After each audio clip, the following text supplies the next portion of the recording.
Undefined rain hit the roof hard, sounding like 1,000 tiny fingers drumming overhead.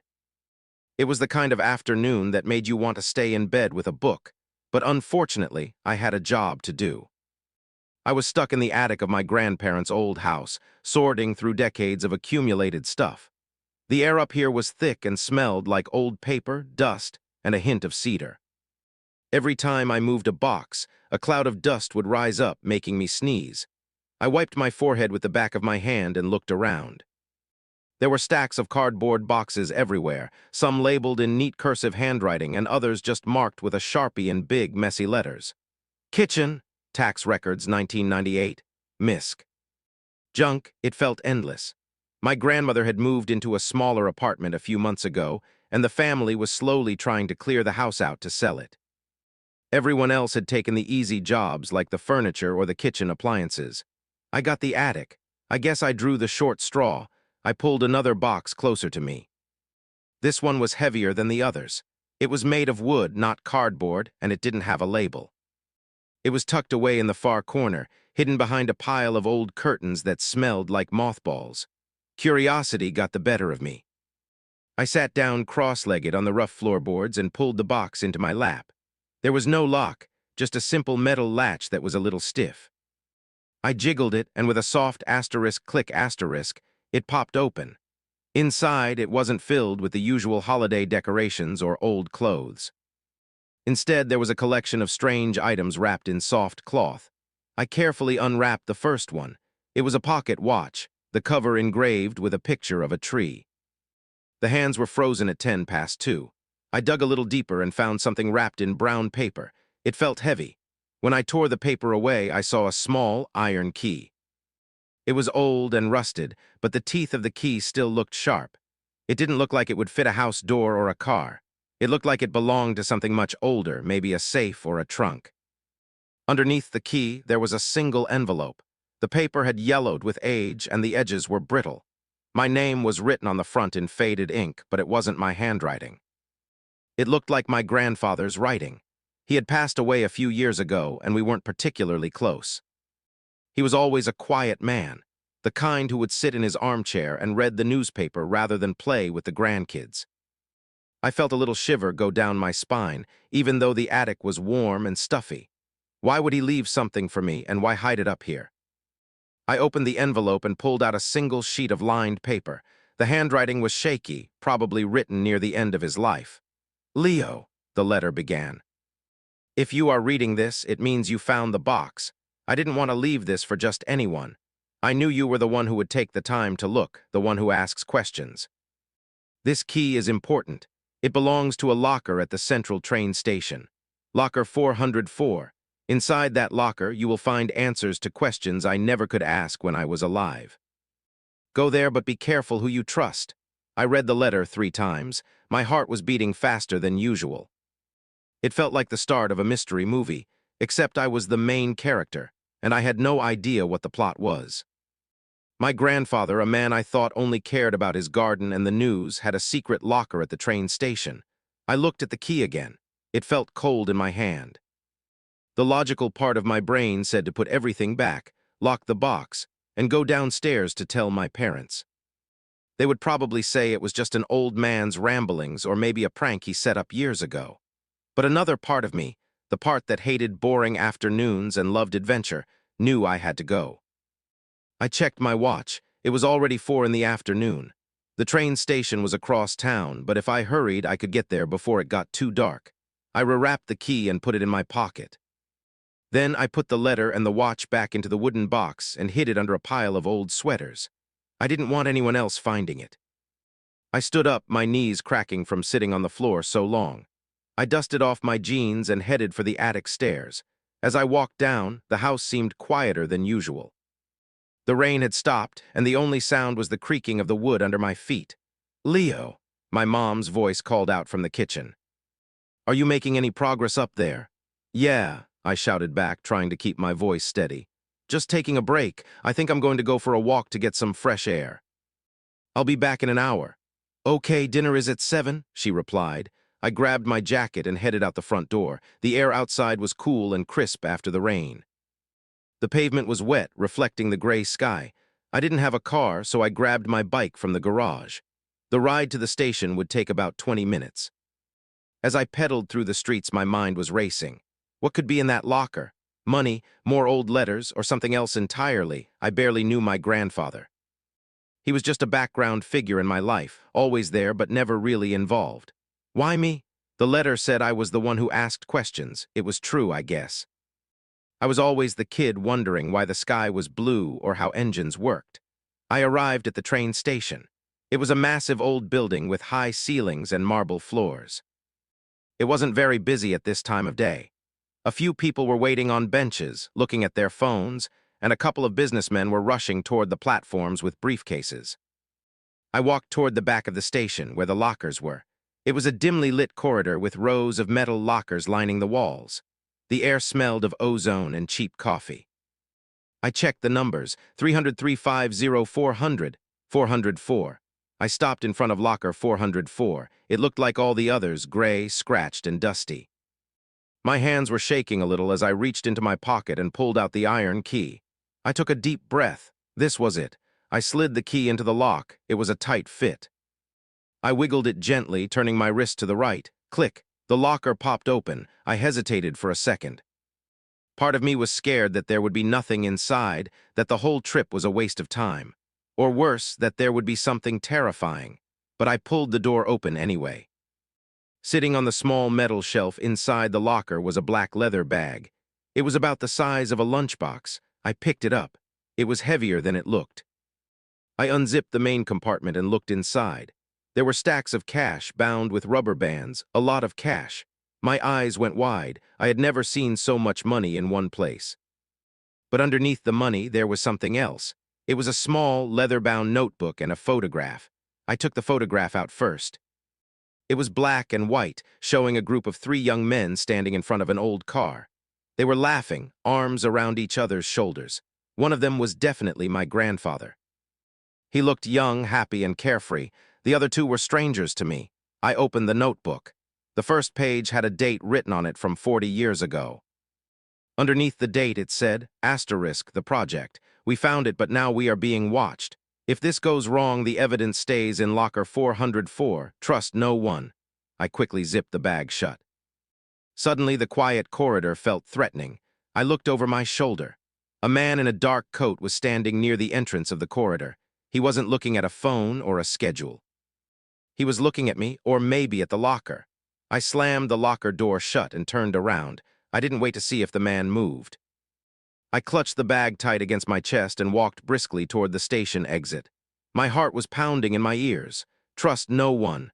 The words from the notebook echoed in my head. I pushed through the heavy glass doors and ran to my bike. I didn't stop to look back until I was several blocks away, weaving through the city traffic. My legs burned as I pedaled, fueled by adrenaline and fear. When I finally got back to my neighborhood, I slowed down. I couldn't go home with this. Not yet. My parents would ask questions I couldn't answer. I rode to the park instead. I found a secluded bench under a large oak tree, far away from the playground and the walking paths. I sat down, catching my breath. I put the black bag on my lap and stared at it. My grandfather's boring life was a lie. There was a project, there was money, and there was danger. I looked at the names scrawled on the inside of the notebook's cover. One was Thomas, another was Vinny. I didn't know who they were. I realized I was holding a bag of secrets that people might kill for. The man in the coat at the station, was he watching me? I opened the notebook again, flipping through the pages. It was filled with maps, coordinates, and diary entries. The last entry was just a list of numbers. I sat there as the sun began to set, casting long shadows across the park. I was just a regular guy who liked video games and hanging out with friends. Now I was tangled up in a mystery that was decades old. I closed the bag, stood up, and got back on my bike. I had to figure out what to do, but one thing was certain. My life was never going. Undefined rain was hitting the window so hard it sounded like someone was knocking to get in. Sam sat on the edge of the bed, his hands shaking just a little bit. He looked down at the piece of paper he was holding. It was crumpled and smelled like old books and dust. Next to him, Lily was pacing back and forth across the small room. She looked like a caged tiger, nervous and ready to snap. "We have to go back," she said for the 10th time. She stopped pacing and looked at Sam with wide eyes. "We can't just stay here. What if they find us? What if they followed the car?" Sam took a deep breath and tried to calm his own racing heart. "Nobody followed the car, Lil. I checked 3 times. We took the back roads just like we planned. We are safe here for tonight." Lily didn't look convinced. She wrapped her arms around herself and walked to the window, pulling back the curtain just a fraction of an inch to look out at the dark, rainy street. "It doesn't feel safe, Sam. It feels like the walls are closing in. And that map," she pointed a shaking finger at the paper in his hand. "That map changes everything. We knew they were hiding something, but we didn't know it was this big." Sam looked down at the map again. It wasn't a normal map you would buy at a gas station. It was hand-drawn, the lines crooked and faded with age. In the center of the paper was a large red circle drawn around a building that looked like an old warehouse. Next to the circle in messy handwriting were the words, "The truth is buried here." That one sentence sent a chill down Sam's spine. For weeks, he and Lily had been trying to figure out why the company in town was buying up all the land. People were losing their homes, their farms, and nobody knew why. The prices offered were high, too high, and when people refused to sell, strange things started to happen. Accidents, threats, it was scary. But now, holding this map, Sam felt like they finally had a chance to fight back. "We can't go there tonight," Sam said, his voice steady. He knew he had to be the strong one right now. "It's pouring rain, it's the middle of the night, and look at the map, it's miles away from the main road. If we go now, we'll get stuck in the mud, or worse, we'll get caught." Lily let the curtain fall back into place and turned to face him. The dim light from the bedside lamp made her face look pale and tired. "So we just wait, while they are out there probably destroying evidence." "Sam, we don't know how much time we have." "We wait until morning," Sam said firmly. "We get a few hours of sleep, we wake up early, drive out there while it's light, and we see what's buried. We stay smart. If we rush in there now, we make mistakes." Lily sighed, a long, shaky breath that seemed to deflate her whole body. She walked over and sat down on the bed next to him. "You're right," she whispered. "I know you're right, I'm just so scared. My parents, they can't lose that house. It's everything to them." Sam put his arm around her shoulders and gave her a gentle squeeze. "I know, we're going to help them, I promise, but we have to do this right. We get one shot." They sat there for a while, listening to the rain. It was a lonely sound. Eventually, the exhaustion of the day caught up with them. They decided to take turns keeping watch, just to be safe, but within minutes they were both asleep, slumped against the headboard. The sun came out earlier than Sam expected. He woke up with a stiff neck and a dry mouth. For a second he forgot where he was, and then the memory of the map came flooding back. He sat up straight. Lily was still asleep, her breathing deep and even. Sam carefully moved her legs so he could stand up and walk to the window. The rain had stopped, leaving the world outside looking washed clean and bright. It was a beautiful day, which felt wrong considering the danger they were walking into. He went to the small table in the corner of the room and poured some water into a plastic cup. He drank it all in one gulp. Then he turned back to the bed. "Hey," he said softly. "Lily, wake up." She stirred, rubbed her eyes, and then sat up with a jolt. "Is it morning? Did we sleep too long?" "It's early," Sam said. "The sun is just up. We should get going. The roads might still be wet, but we want to get there before anyone else wakes up." They packed their things quickly. They didn't have much, just a change of clothes, some snacks, and the map. Sam folded the map carefully and put it in his back pocket. He felt like it was made of gold. He patted his pocket to make sure it was there. Getting into the car felt different now. Yesterday they were just two friends driving around looking for clues. Today they felt like spies. Sam started the engine and it roared to life, breaking the silence of the morning. He looked at Lily. She was gripping the door handle so tight her knuckles were white. "Ready?" he asked. She took a deep breath and nodded. "Let's go." The drive out of town was quiet. They passed the closed shops and the empty park where they used to hang out as kids. It felt like a lifetime ago. As they got closer to the edge of town, the houses became fewer and fewer. The paved road turned into a gravel road, and then eventually into a dirt path that was full of potholes. The car bounced around, and Sam had to drive slowly to avoid damaging the tires. "Look at that," Lily said, pointing out the window. Sam looked to the left. The land was dry and empty. There were fences that looked like they hadn't been used in years. "Nobody lives out here," Sam said. "It's the perfect place to hide something." The map said to turn left at the big oak tree that had been struck by lightning. Sam slowed down, scanning the side of the road. There it was. A massive tree split right down the middle, its branches reaching up like skeleton fingers. "This is it," Sam said. He turned the wheel and the car crunched over the dry leaves and twigs. They drove for another 10 minutes, the path getting narrower and rougher. Just when Sam thought the car might get stuck, they saw it. Up ahead, partially hidden by a cluster of trees, was the warehouse. It looked exactly like the drawing on the map. It was a large metal building, the color of rust. The windows were high up and covered in grime. There wasn't a car in sight.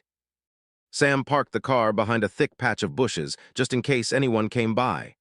"Okay," he said, turning off the engine. "We walk from here?" They got out and closed the doors as quietly as they could. The air out here smelled like pine needles and wet earth. It was quiet, too quiet. No birds singing, no crickets chirping, just the sound of their own footsteps crunching on the gravel. They walked toward the building. Sam's heart was hammering against his ribs. He kept looking over his shoulder, expecting to see a black SUV barreling down the path toward them. But there was nothing, just the trees standing guard over them.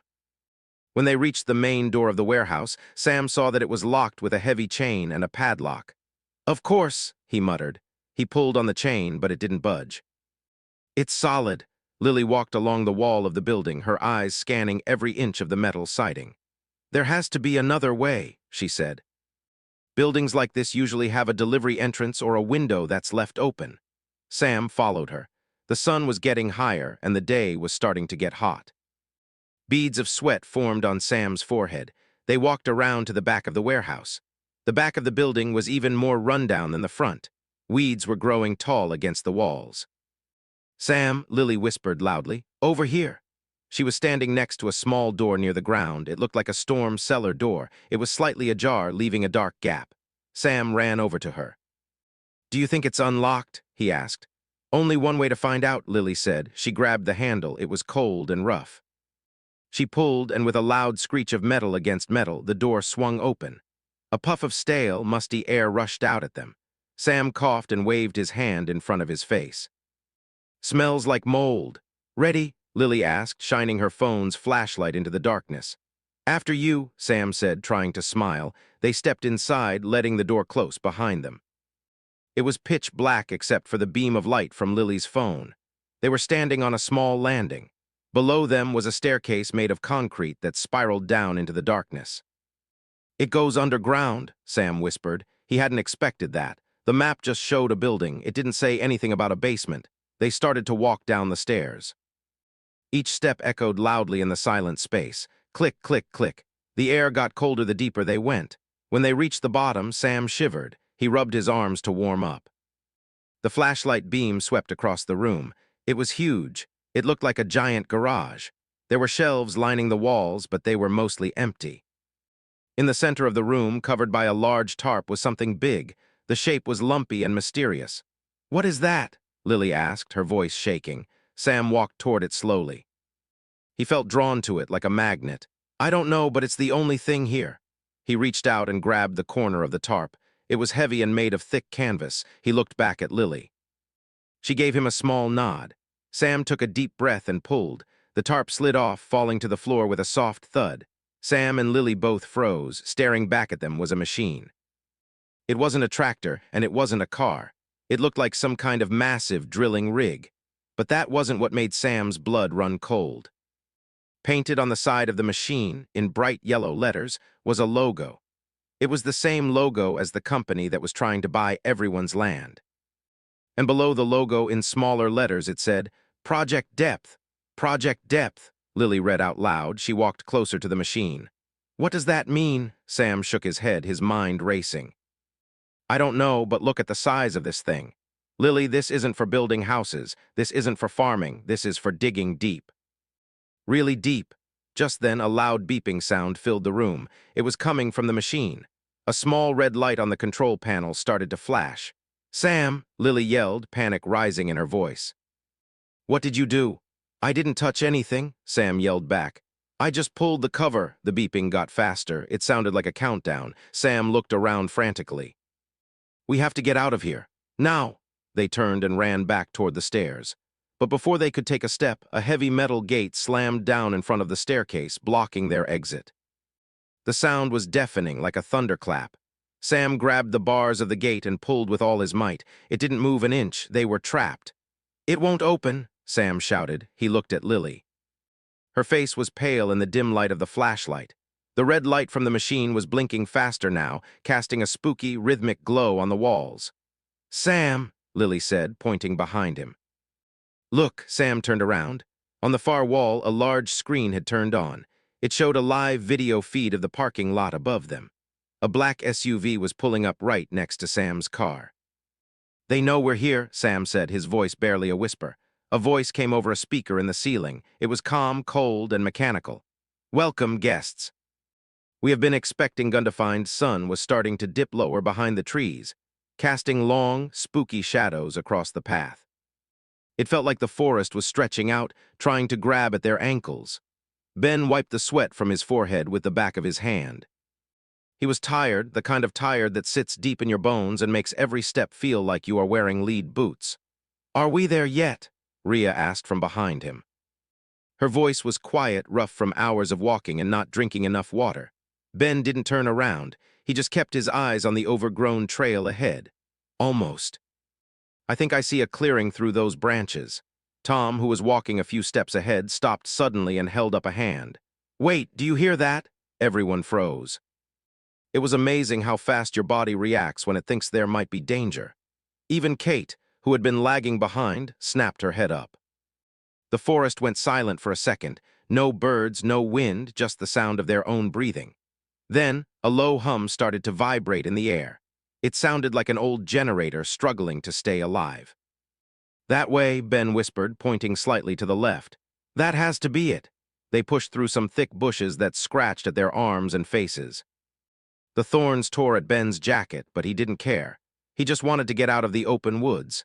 As they stepped past the final line of trees, the view opened up. There, sitting in the middle of a patch of dead grass, was an old gas station. It looked like it hadn't seen a customer in 20 years. The paint on the pumps was peeling off in big white flakes, and the windows of the store were covered in a thick layer of gray dust. But the sound was definitely coming from it. That low, rhythmic humming noise. Is it safe? Kate asked, gripping the strap of her bag so tight her knuckles turned white. Looks empty, Tom said, taking a few cautious steps forward. He held a heavy metal pipe he had found a few miles back. It wasn't much of a weapon, but it made him feel better. I'm going to check the pumps. Maybe there's something left in the tanks. Don't blow us up, Rhea muttered, but she followed him anyway. Ben headed toward the store entrance. The glass door was mostly intact, just cracked in the corner. He put his hand on the handle and it was freezing cold. With a gentle push, the door creaked open. A little bell above the door dinged, a cheerful sound that felt completely out of place in the silence of the apocalypse. Inside, the air smelled stale. It was a mix of old paper, rust, and something sweet that had gone bad long ago. The shelves were knocked over, creating a maze of debris on the floor. Ben stepped carefully, crunching broken glass under his boots. He moved toward the counter, keeping his back to the wall just like he had seen in movies, though his heart was pounding so hard he was sure anyone inside could hear it. Clear, he called out, his voice echoing slightly. Rhea and Kate came inside, relief washing over their faces as they shut the door and locked it. It wasn't a perfect lock, it was just a sliding bolt, but it was something. They were inside, they were out of the wind. I found this, Kate said, holding up a dusty bottle of water from behind the counter. She wiped the dirt off on her shirt. It's warm, but it's sealed. Drink it, Ben said. You need it more than I do. While Kate drank, Ben started searching the shelves. Most of the food was gone or ruined. Boxes of cereal torn open by mice, cans swollen with bacteria. But near the back, hidden under a pile of old magazines, he found a treasure. A single, unopened jar of peanut butter. It was the crunchy kind, which was a shame, but right now it looked like the finest meal in the world. Guys, Ben called out, holding the jar up like a trophy. Rhea's eyes lit up. She hurried over, grabbing a plastic spoon from a takeout container on the floor. She didn't even care if it was dirty. Open it. Now they sat on the floor behind the counter, hidden from the windows, and passed the jar around. It sounds strange, but that peanut butter tasted like heaven. It was salty, sweet, and sticky, coating their dry throats. For a minute, nobody spoke, they just ate. The stress of the last 3 days, the running, the hiding, the fear, it all faded away for just a few seconds. It was a human moment, a simple act of eating, that made them feel like people again instead of just survivors. "Okay," Tom said, coming in from the outside. He locked the door behind him and leaned against it, sliding down to sit. "Bad news. The pumps are dead. The underground tanks must have rusted through." "There's nothing but sludge in there," Ben sighed, scraping the last bit of peanut butter out of the jar. "So we can't fill the cans?" "No. We can drive for maybe another 50 miles before we run dry," Tom said, rubbing his face. "We need to find another car, or we need to find a settlement."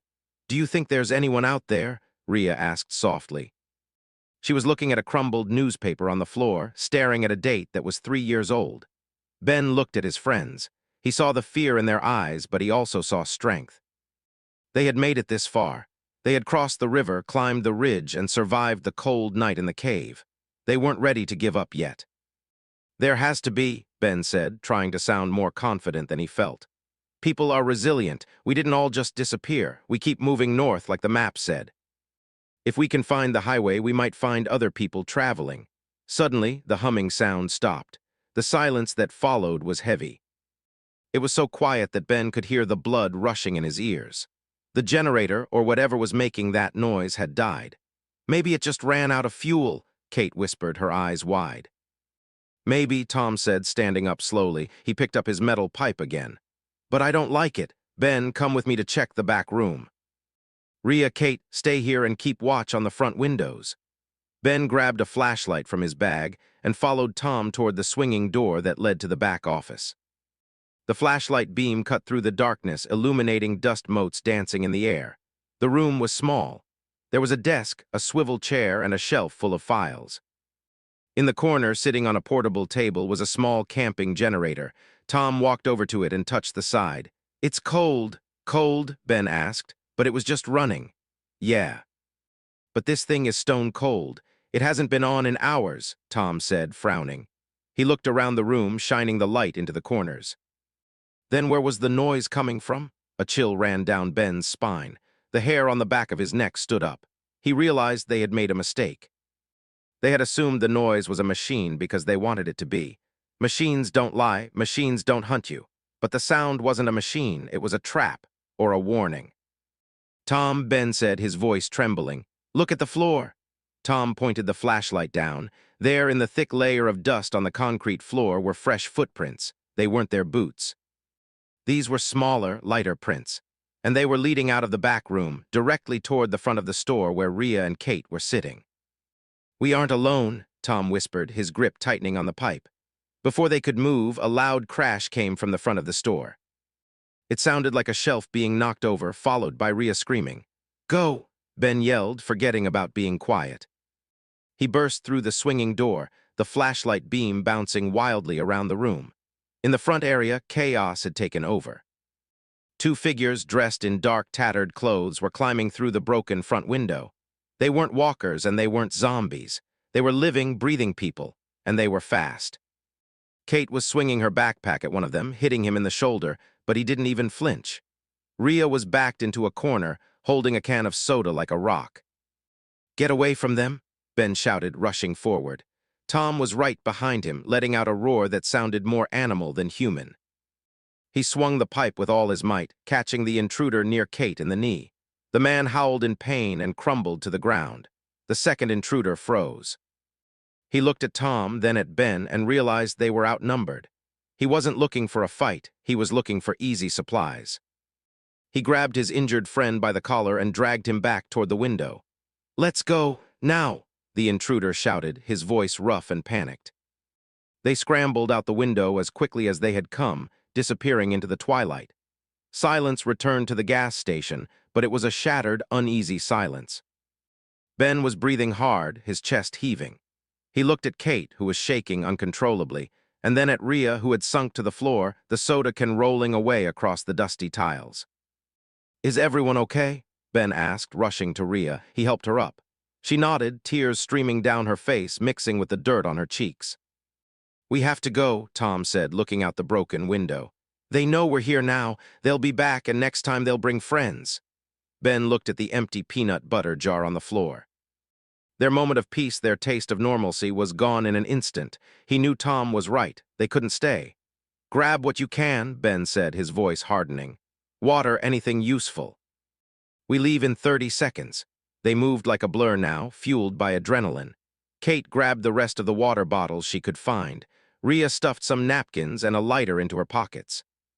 Tom stood by the door, watching the dark woods.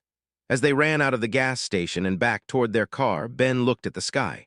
The stars were starting to come out, cold and distant. He didn't know where they were going to sleep tonight. He didn't know if they would find gas tomorrow. But as he looked at his friends running beside him, he knew one thing for sure. They were still alive. They got to the car, piled in, and slammed the doors. Ben turned the key, and the engine roared to life. It was the best sound he had heard all day. He didn't look back at the gas station. He didn't look at the footprints in the dust. He just kept his eyes on the road ahead, driving north into the dark, unknown night. Whatever was out there, Thay and deafened rain didn't care that they were tired. It just kept falling, heavy and cold, soaking through their jackets and making the world feel gray and heavy. Alex pulled his hood tighter, squinting through the wash of water. He couldn't feel his toes anymore, and the pack on his back felt like it was filled with rocks instead of supplies. Beside him, Ben was stumbling, his boots splashing in every puddle on the cracked road. "We need to stop," Ben yelled over the sound of the storm. He looked pale, his lips turning a little blue. "Just for a bit, please." Alex looked around.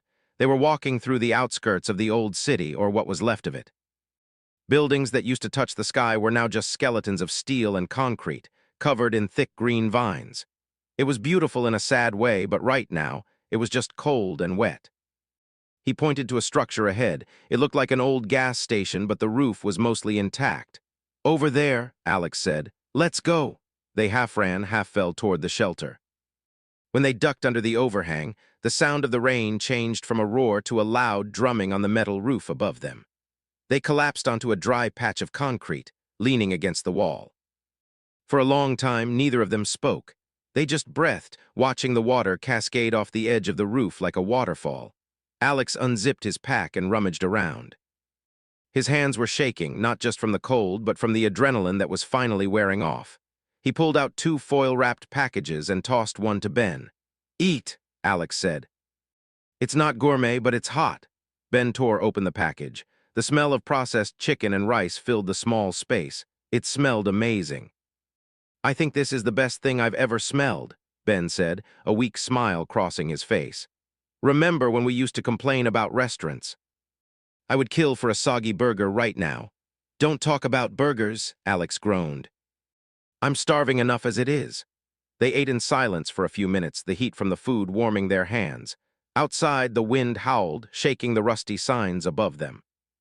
It felt like the world was trying to erase them, but inside their little bubble, it was just the two of them.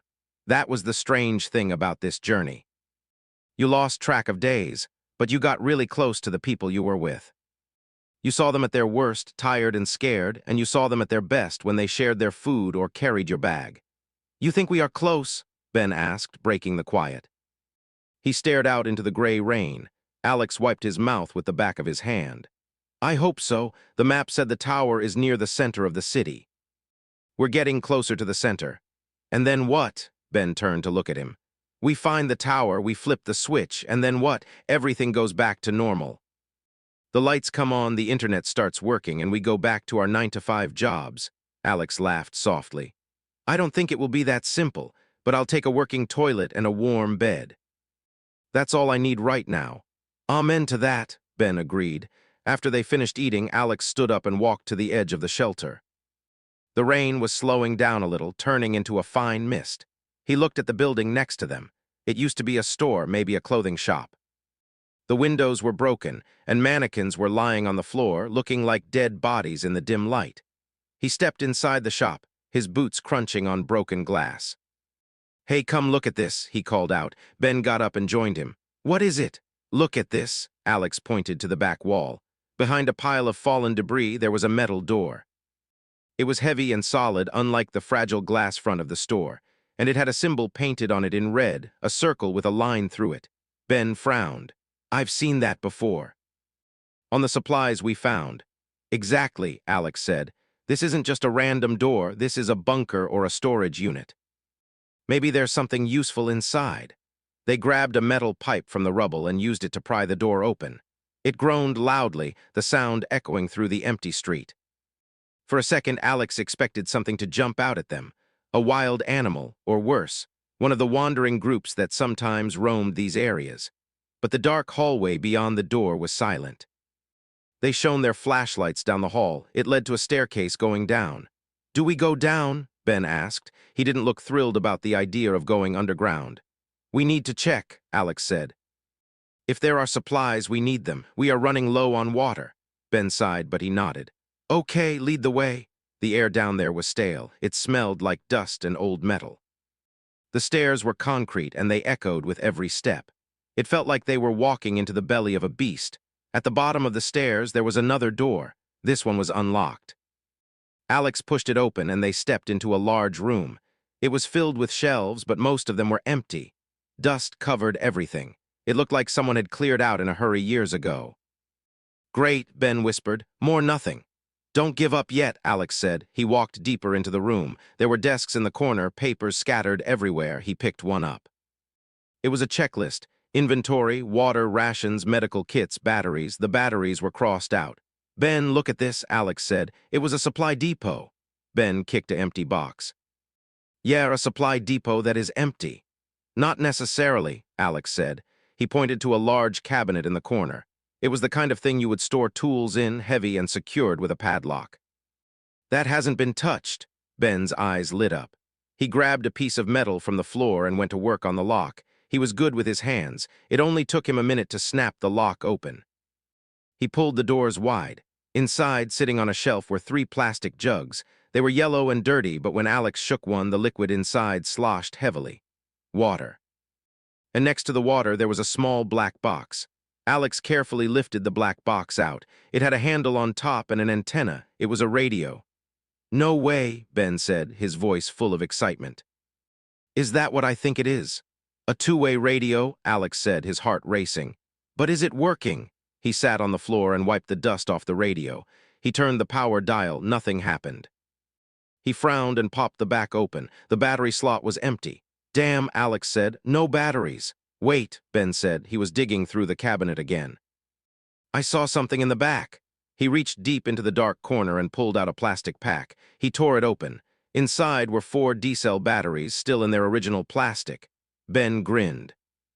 Maybe luck is finally on our side. Alex carefully inserted the batteries. He snapped the cover back on and turned the dial again. A small red light flickered on. It was weak, but it was there. A hiss of static filled the room. Alex turned the volume up slowly. ZZZZT, anyone, ZZZZT, Sector 7, ZZZZT. They both froze. The voice was faint, breaking up, but it was definitely a human voice. Did you hear that? Ben whispered, like he was afraid to scare the signal away. SHH, Alex said. He adjusted the frequency dial slowly, trying to clear up the static. ZZZZT, if you can hear this, ZZZZT, the water is safe at the ridge, ZZZZT. And then the voice cut out. The static returned, loud and empty. Alex stared at the radio. Sector 7, he repeated. That's not far from here. The ridge is just north of the tower. Ben sat down on the floor next to him. There are other people, he said. It wasn't a question. It sounded like a realization. For so long, it had just felt like the 2 of them against the world. Hearing that voice changed something. It meant they weren't the only ones trying to survive. We aren't alone, Alex said, gripping the radio tight, and they have water. We have to go there, Ben said firmly. Forget the tower for a second. If there are people, we need to find them. Alex nodded. Agreed, but we have to be careful. It might be a trap. Good people are rare these days. Bad people usually don't tell you where the safe water is, Ben pointed out. Maybe they are like us, just trying to help. Alex hoped Ben was right. He stood up and clipped the radio to his belt. It felt heavy, but in a good way. It was a lifeline. They packed the water jugs into their bags, the weight comforting them. "Let's get back up top," Alex said. "We can figure out the plan in the morning. The storm is passing." They climbed the stairs back to the street level. The rain had stopped completely, leaving the world washed clean.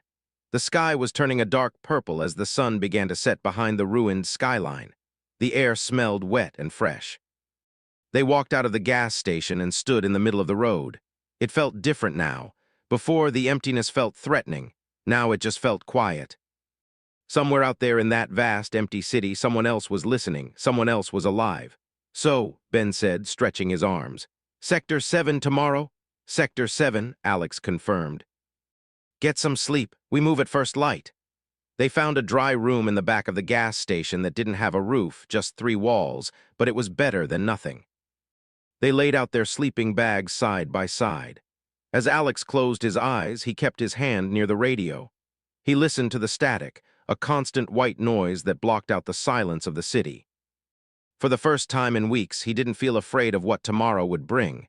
He felt curious. He felt like they were finally getting somewhere. The long, cold road was starting to lead them home. Or at least, to somewhere they could rest. Undefined heavy metal door finally gave way with a loud screech that echoed through the empty hallway. We both froze, holding our breath, waiting to see if someone had heard the noise. When nothing happened, just the sound of the wind whistling through the cracks in the old building, I let out a breath I didn't even know I was holding. Ben wiped the sweat from his forehead with the back of his hand and gave me a nervous nod. He looked just as scared as I felt, but there was no turning back now. We had come too far to give up. We stepped inside the room, and the air smelled different. It wasn't the musty, rotten smell of the rest of the abandoned hospital. This air was dry, almost sterile, like it had been locked away from the world for a very long time. Ben clicked on his flashlight, and the beam cut through the darkness, swirling with dust motes that looked like tiny floating stars. The light hit the walls, and we both just stood there for a moment, staring. It wasn't just an empty room. It was an office, perfectly preserved, like someone had just stepped out for a lunch break and never came back.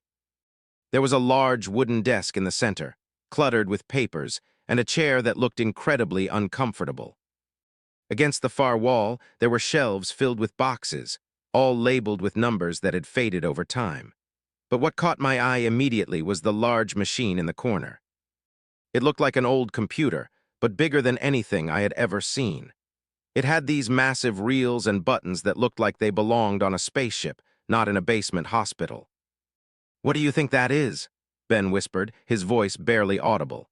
He walked over to it slowly, reaching out a hand but stopping just before he touched the dusty metal surface. "I have no idea," I replied, moving closer to the desk.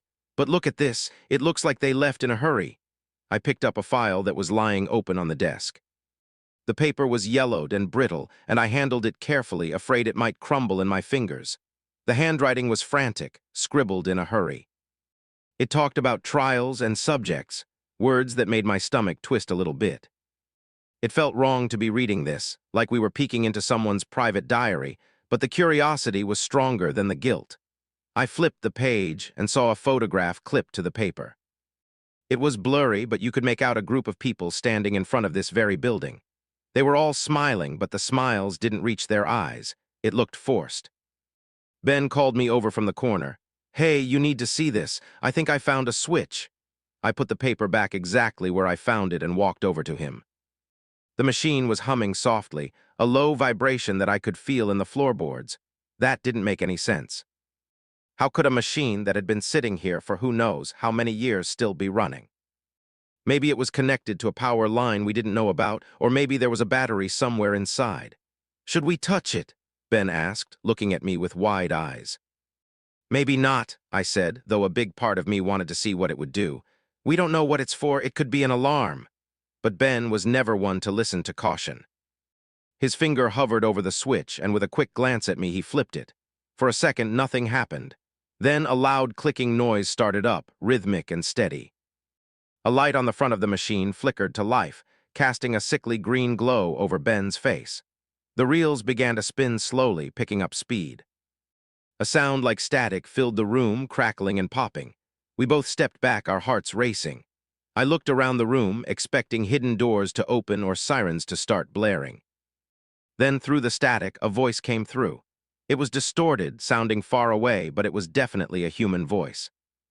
We couldn't make out the words at first, just the rise and fall of someone speaking. Ben reached out to turn a dial, and the voice became clearer.